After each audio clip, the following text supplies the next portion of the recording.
Happy Monday. I'm Tristan Winder in the News 2 streaming studio at the Morning Pulse here on this final day of March 2025. My goodness, a month that just kind of flew by if you ask me, but that typically happens. From eastern Lincoln County all the way to Cherry County, Greater Nebraska was plagued by several serious grass fires last week. Around 18 area fire departments responded to a fire nearly a dozen miles north of North Maxwell Road mid last week, as nearly 14 square miles burned due to a spark that ignited in the midst of fence welding operations at Gray Bull Golf Course in Lincoln County.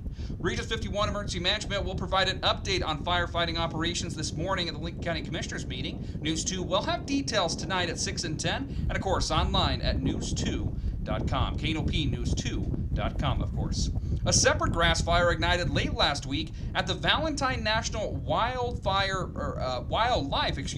Refuge in Cherry County, forcing evacuations in the region as well as the fire burned Friday into Saturday. In other news today, Beverage Underground will be working on utilities on West A Street between Dixie and Eisenhower School. Work will be along West A Street on the east side of Eisenhower School, and the road will be closed from Dixie Avenue to the east side of Eisenhower School. The project did start today and will continue until the work is completed. All access to Eisenhower School in North Platte will be via Lakeview Boulevard. Please use alternate routes on West 2nd Street and Phillip Avenue to Lakeview Boulevard to pick up students at Eisenhower School as well. Reminder that there will be no through traffic on West A Street west of Dixie Avenue. Of course, use caution in the area and observe and follow signs for the safety of workers and commuters as well. Again, a bit of a traffic situation going on along West A Street in North Platte that will impact some of the school pickup at Eisenhower School. In other road construction news today in the region, work will resume today south of Lake Maloney. Weather permitting, work resumed today on Highway 83 from reference post 61.81 to reference post 77.14, according to the Nebraska Department of Transportation. Work remaining includes earth shoulder construction, seeding, rumble strips, and permanent pavement markings. Traffic will be maintained with lane restrictions and a pilot car and flaggers as well. There will be a 12-foot width restriction in effect as well, with an anticipated completion in June 2025. The purpose of the project is to preserve the transportation asset, improve the reliability of the transportation system, and perpetuate the mobility of the traveling public as well. The Nebraska Department of Transportation reminds motorists to drive cautiously in and near work zones, to buckle up, and to put the phones down as well. The Center for Rural Affairs, along with the Heartland Regional Food Business Center, has released an updated Nebraska Farm Food Economic Report. The report helps give people a snapshot of the state's ag economy and includes statistics like farm sizes and commodity prices and sales. According to the research, between 2017 and 2022, the state lost nearly 2,000 farms and 1 million acres of farmland. Findings also show that the average age of farms is rising across the state, but 26% are actually new and beginning farmers.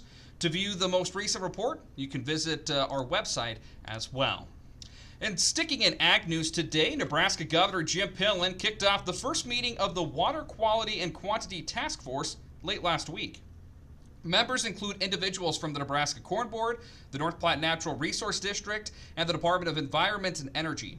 The governor's office says that additional members will be added in the coming weeks to create a team of 20 to 25 individuals. The goal of the task force is to help identify short and long-term goals, encourage increased adoption of technologies, and solutions for handling water issues, especially as it relates to agriculture.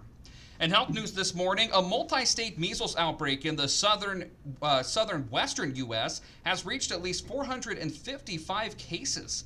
It's a combined number of cases in Texas, New Mexico, Oklahoma, and now Kansas. The World Health Organization labeled the outbreak as having, quote, a potential significant public health impact, with some spreading into Mexico. The brand of ground coffee sold at 15 states has been recalled. Our Family Food says that there are 4,000 of its 12-ounce packages that were improperly labeled as decaf coffee. The recall affects Traverse City cherry-flavored decaf light-roasted ground coffee. The FDA says the issue could be problematic for people who avoid caffeine.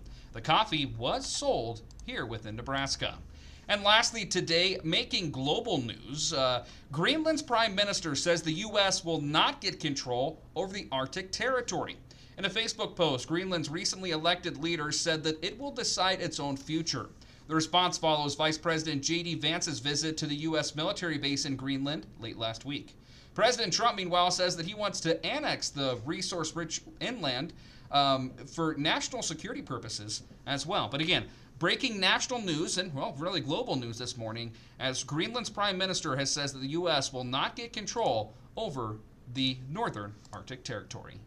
Rounding out the morning pulse here on this Monday, March 31st, with a check of the 7-day forecast. 53 the high today. A little bit cooler this morning on the heels of that weekend moisture. 62 the high tomorrow with additional chances of moisture. Windy again on Wednesday. And temperatures appear to be pretty seasonable, I would say, for this time of the year. Dipping down into those upper 40s, low 50s, and ranging all the way into the low 60s. Have a great day.